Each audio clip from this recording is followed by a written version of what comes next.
कर चुके हैं राष्ट्रपति। आपके साथ मैं हूं अर्चना सिंह।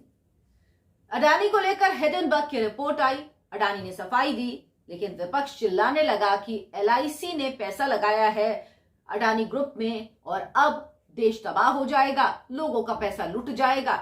हालांकि एलआईसी ने सफाई दी, 1% से कम का इन्वेस्टमेंट है, वो भी फायदे में है। लेकिन मानना किसे है? इतिहास इसीलिए मुझे लगा कि आपको बताना चाहिए। देश में पहला वित्तीय घोटाला जो हुआ वो एलआईसी घोटाला ही था। एलआईसी के राष्ट्रीयकरण होने के बाद ही एलआईसी बंद हो जाती, स्थिति ये हो गई थी। ये घोटाला खुला ससुर और दामाद की लड़ाई की वजह से। फिरोज गांधी ने इस घोटाले को उजागर किया, जो कि जवाहरलाल नेहरू के दामाद और इंदिरा गांधी के पति थे। इस घोटाले में कौन कौन शामिल था और देश में घोटालों का इतिहास कब से शुरू हुआ, ये जानकर आप भी चौंक जाएंगे। उस रात जवाहरलाल नेहरू सो नहीं पाए। सुबह उठे तो आंखों में नींद भरी हुई थी। अलसाया मन कोई बात करने को तैयार नहीं था। आज आजाद भारत की सरकार पर पहला दाग लगा था और इस सरकार के प्रधानमंत्री थे नेहरू।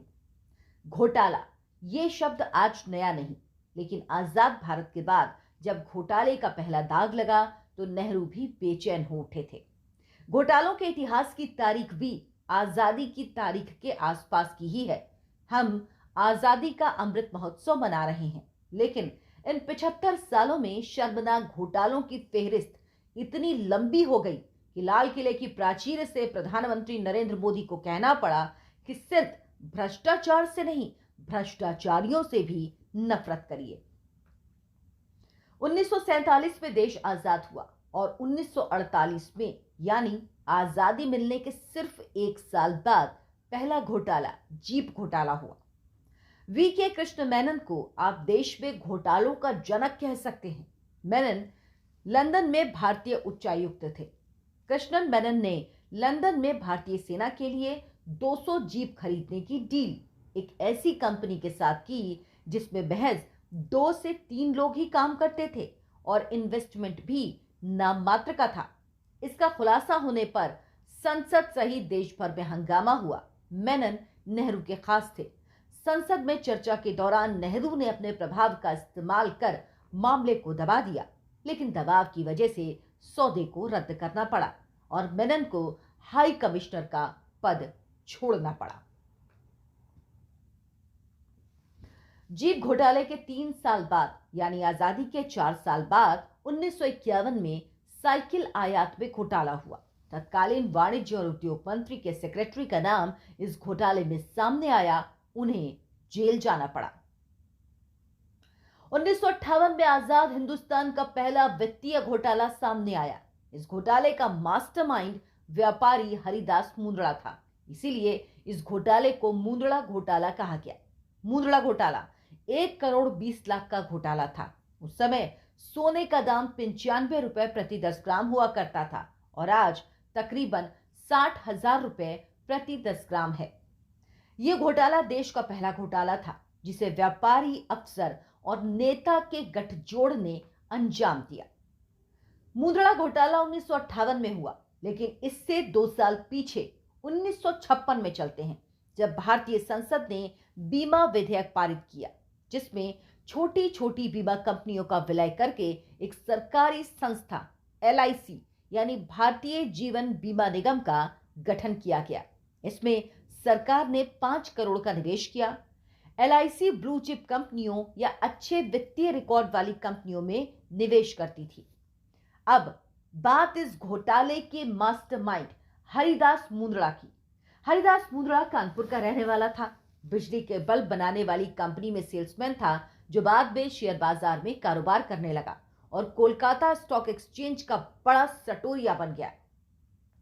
हरिदास मुंदड़ा ने इस घोटाले की पूरी प्लानिंग की हुई थी और इसे अंजाम देने के लिए उसने तत्कालीन वित्त सचिव एच.एम. पटेल से मुलाकात की और कहा, मेरी संपत्ति 1 करोड़ 55 लाख की है।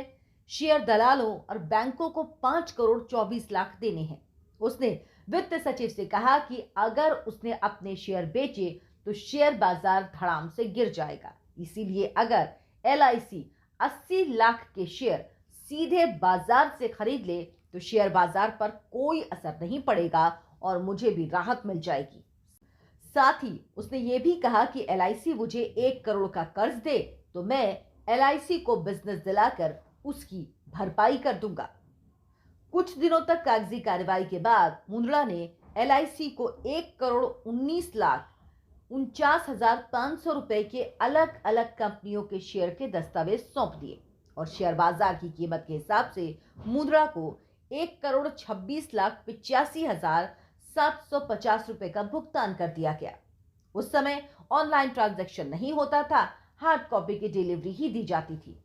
असली खेल तब समझ में आया जब शेयर ट्रांसफर करने का वक्त आया और पता लगा कि शेयर सर्टिफिकेट असली नहीं है, वो सिर्फ फोटोकॉपी हैं और जो ओरिजिनल शेयर सर्टिफिकेट हैं उसे हरिदास मुंदड़ा पहले ही कहीं गिरवी रखकर पैसे ले चुका है।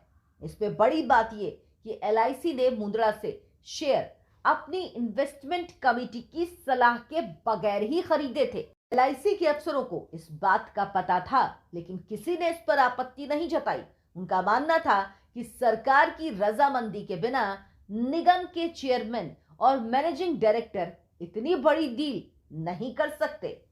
इस घोटाले का खुलासा प्रधानमंत्री पंडित जवाहरलाल नेहरू के दामाद इंदिरा गांधी के पति सांसद फिरोज गांधी ने किया था। इससे नेहरू जी की किरकिरी हुई और ससुर और दामाद के रिश्तों में और खटास आ गई। फिरोज गांधी ने इस घोटाले को लेकर संसद में वित्त मंत्री TT कृष्णामाचारी से सवाल किए। वित्त मंत्री उन सवालों का जवाब संसद में नहीं दे पाए।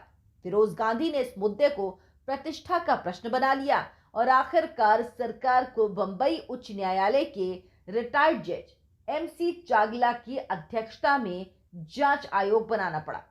इस घोटाले की सुनवाई जनता के सामने हुई। कोर्ट रूम के बाहर बड़े बड़े लाउडस्पीकर लगाए गए ताकि जो लोग अंदर बैठकर कार्यवाही ना देख पाए वो कम से कम सुन सके। बड़ी संख्या में लोग इस कार्यवाही को सुनने और देखने के लिए आते थे। जब लाउडस्पीकर में जज की अधिकारियों और मंत्रियों को फटकार लगाने की आवाज आती तो लोग तालियां बजाते। सुनवाई 24 दिन में पूरी हुई। हरिदास मुंदड़ा को जालसाजी का दोषी पाया गया और उसे 22 साल की सजा हुई। वित्त मंत्री कृष्णामाचारी ने इस घटना से खुद को अलग दिखाने की नाकामयाब कोशिश की। वित्त मंत्री, वित्त सचिव और LIC के चेयरमैन को इस्तीफा देना पड़ा। ऐसे ही फिरोज गांधी की मौत हुई। नेहरू जी ने कृष्णामाचारी को कैबिनेट में वापस ले लिया। कृष्णामाचारी को वापस क्यों लिया गया आज तक किसी को पता नहीं। तब से LIC खेल करने वालों के लिए दुधारू गाय बनी रही।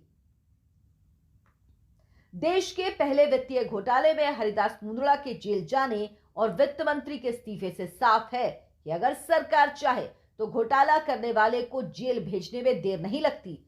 हरिदास मुंदड़ा जेल से छूटने के बाद गुमनामी में रहा और जनवरी 2018 में उसकी मौत हुई।